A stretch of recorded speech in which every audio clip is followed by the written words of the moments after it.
अस्सलाम वालेकुम। Doctor Mohammad Riaz veterinary clinic and pharmacy Jallo Mor. ये एक यानी कि कॉफ है, गोट कॉफ है। ये तकरीबन कोई 6 से 7 दिन से जब परेशान है, बीमार है।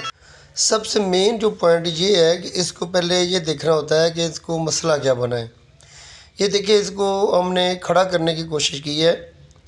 इसकी दोनों अगली टांगें जो हैं, इसके नी जॉइंट जो हैं वो बिल्कुल सूजे हुए हैं, जबकि शोल्डर जॉइंट्स और फिटलॉक जॉइंट्स, इसके साथ हिप जॉइंट्स, स्टाइफल जॉइंट और नीचे यानी कि पाँव के साथ यानी कि फिटलॉक जॉइंट्स जो मुकम्मल चारे जॉइंट जो हैं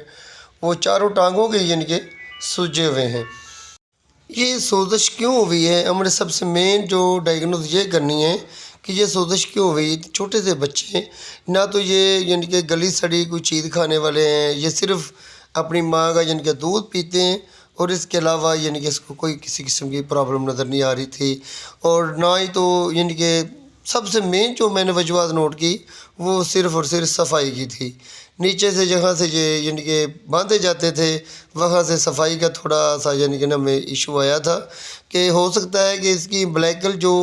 यानी कि जब पार्चुरेशन के वक्त जब ब्लैकल होती है यानी कि उस नाड़ू की जिसको हम कहते हैं नाड़ू वाली जगह जो होती है वो बिल्कुल अभी कच्ची होती है, नरम होती है, नाजुक होती है, जिसकी वजह से अंदर से ज़ख़म होता है और ज़ख़म के बाद वो आहिस्ता आहिस्ता खुश्क होकर यानी कि वो झड़ जाती है। लेकिन इसके ऊपर मेन जो पॉइंट वाली बात होती है, अक्सर लोग ना तो स्पिट लगाते हैं ना तो पायोडी लगाते हैं, एंटीसेप्टिक सोल्यूशन वगैरह लगाने का इधर हमारे तो यानी कि रिवाज ही नहीं है। लेकिन असल में यानी कि जो नाड़ू वाली जगह होती है, ब्लैकल वाली जगह जो होती है, वहाँ से नाड़ू पकने के बाद जब उतर जाता है, उतरने से पहले भी और उतरने के बाद 5 से 6 दिन तक स्प्रिट वगैरह की या पायोडीन की ऊपर से अप्लाई या यानी कि टेनिमेट करनी चाहिए। अगर ना करेंगे तो अंदर से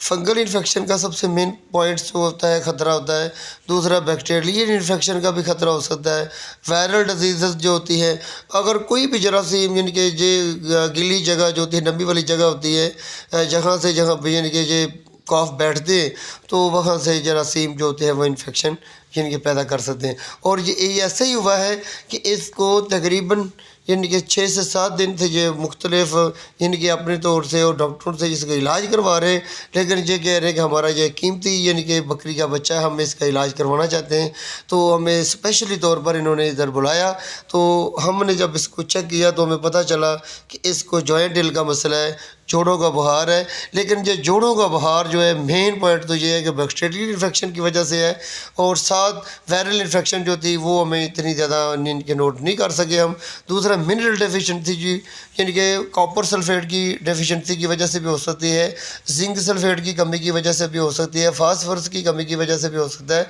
कैल्शियम की कमी की वजह से भी हो सकता है। क्योंकि ये जितनी भी इन्होंने गोट्स रखी हुई हैं, कोई प्रेगनेंट है, कोई नॉन प्रेगनेंट है, बल्कि अगर ये कोई भी जानवर यानी कि बर्थ के बाद बच्चे की यानी कि बकरियाँ यानी कि पैदाइश के बाद अक्सर हमने इन्होंने हमें शिकायत भी की है, बताया भी है कि हमारी बकरियाँ जो है ना आगे यानी कि कुदरती मलाई और हीट वगैरह का अमल जो है ना वो भी नहीं आ रहा। क्योंकि हीट इसलिए नहीं आ रही थी क्योंकि इनको मुतवाज़न खुराक नहीं दी जा रही थी। बाकी चारा वगैरह, दाना वगैरह, वंडा वगैरह तो डाल रहे थे, लेकिन इसके साथ ना तो कैल्शियम का यानी कि कोई कम्बिनेशन डाल रहे थे, ना तो यानी कि नमक वगैरह डाल रहे थे, ना तो मल्टीविटामिन्स का यानी कि ना कोई फैट वगैरह का यानी कि कोई किसी किस्म का यानी कि मुतवाज़न खुराक वाला हिसाब नहीं था। हमने फिर बताया इनको कि इनको मुसलसल लगातार वाइट नमक या ब्लैक सॉल्ट ये आप डेली बेस पर 1 से 2 ग्राम तक, और छोटे बच्चे जो होते हैं अक्सर जब अपनी यानी कि बकरियों का माओं का दूध पीते हैं तो दूध के यानी कि रास्ते से ही मैग्नीशियम, कैल्शियम और सोडियम क्लोराइड और इसके साथ मल्टीविटामिन, मिनरल डेफिशिएंसी जितनी भी होती है वह दूध से पूरी कर लेते हैं। हो सकता है कि ये कैल्शियम की मिकदार ना देने की वजह से बकरी के जिस्म में कैल्शियम की कमी और फास्फोरस की कमी की वजह से भी ये जॉइंट हिल का मसला बन सकता है, जोड़ों की सोजिश का मसला बन सकता है। और ये सोजिश इस हिसाब से हुई है कि अगर इनको दबाया जाए तो ऐसे महसूस होता है जैसे ओडीमा यानी कि ओडीमे की सी शक्ल बनी हुई है। और इसको हमने नीम गर्म पानी के साथ हमने टकोर करने का मशवरा दिया और 1 दिन में 6 से 7 दिन तक और साथ हमने 2-2 पॉइंट इसको प्रेडनिसोलोन इनके सोलोमेन इंजेक्शन जो होता है 2 पॉइंट हमने ये इंजेक्शन लगाया और साथ हमने ऑक्सीटेट्रासाइक्लिन का भी 2 पॉइंट का इंजेक्शन दिया। साथ एक हमने इंजेक्शन और दिया जो डीमा के लिए सबसे मेन पॉइंट का इंजेक्शन होता है, वो हमने रेडेक फुरसामेट का जो इंजेक्शन होता है वो भी हमने 1 पॉइंट तक हमने वो भी इंजेक्ट कर दिया। ये हमने एक फार्मूला लगा दिया है, आगे से मज़ीद भाई को समझा दिया है कि आपने इधर पिछले टांग के पास इनके हिप जॉइंट और इलम हड्डी के साथ जो गोश्त वाला हिस्सा होता है, मसल वाला हिस्सा होता है, आपने इधर मसल पे इंजेक्शन लगाना है। और गर्दन में मैंने देखा है गर्दन में इतना ज़्यादा गोश्त नहीं है और जो मसल वगैरह जो होते हैं वहाँ पे इंजेक्शन लगाए ताकि कोई पट्टे वगैरह में इंजेक्शन ना लग जाए जिसकी वजह से इसकी टांग वगैरह ना ज़ाया हो जाए, या फिर गर्दन के जो सर्वाइकल्स यानी कि वर्टिब्रा जो होते हैं वह बाज़ दफ़ा वो इंजेक्शन पट्टे में लगने की वजह से अक्सर हमने गोश्त को देखा है छोटे बच्चों में, तो अक्सर यानी कि जो गर्दन टेढ़ी हो जाती है पट्टे में इंजेक्शन लगने की वजह से। आप कोशिश यही करें कि इनको यानी कि पिछली टांग के यानी कि हिप जॉइंट वाली जगह पे आप इंजेक्शन लगाएं। और साथ हमने जो मेन पॉइंट वाली बात दी वो ये थी कि हमने इसको ब्रूफन के जो ड्रॉप होते हैं 2 ड्रॉप सुबह 2 ड्रॉप शाम को ब्रूफन का सिरप पिलाने के लिए कहा, और साथ लिंकोमाइसिन का सिरप भी मैंने बोला वो भी 1-1 2-2 ड्रॉप दे रहे। साथ प्रेडनिसोलोन जो सिरप होता है वो भी 1-1 2-2 कतरे दे रहे। साथ यानी कि इसकी वीकनेस को पूरा करने के लिए हमने एनर्जी ड्रिंक का मशवरा दिया, वो भी 1 से 2 सीसी रोज़ का बनाने के लिए, और साथ नमकियात की कमी को पूरा करने के लिए, इलेक्ट्रोलाइट्स की कमी को पूरा करने के लिए पीडियालाइट का जो सिरप होता है वो हमने एक दिन में 50 ml यानी कि सारे दिन में 5-5 ml करके पिलाया जाए ताकि इसके जिस्म में पानी की कमी और इलेक्ट्रोलाइट्स की कमी को पूरा कीजिए। और साथ एक और हमने मशवरा दिया था कि इस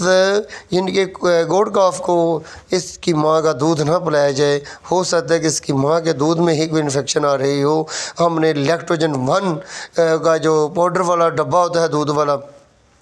वो हमने इसको पिलाने का मशवरा दिया, सिफारिशात पेश की, जिससे ये आहिस्ता आहिस्ता बेहतर होता चला गया और ये अब दौड़ने लग गया है, अब चलने फिरने लग गया है। लेकिन इतना ज़्यादा बेहतर नहीं हुआ। ये हमने तकरीबन एक ही खुराक में इसका रिज़ल्ट लिया तो कुछ आधे घंटे के बाद ही इसको तकलीफ़ का यानी कि दर्द का आराम पहुंच चुका था, क्योंकि हमने जो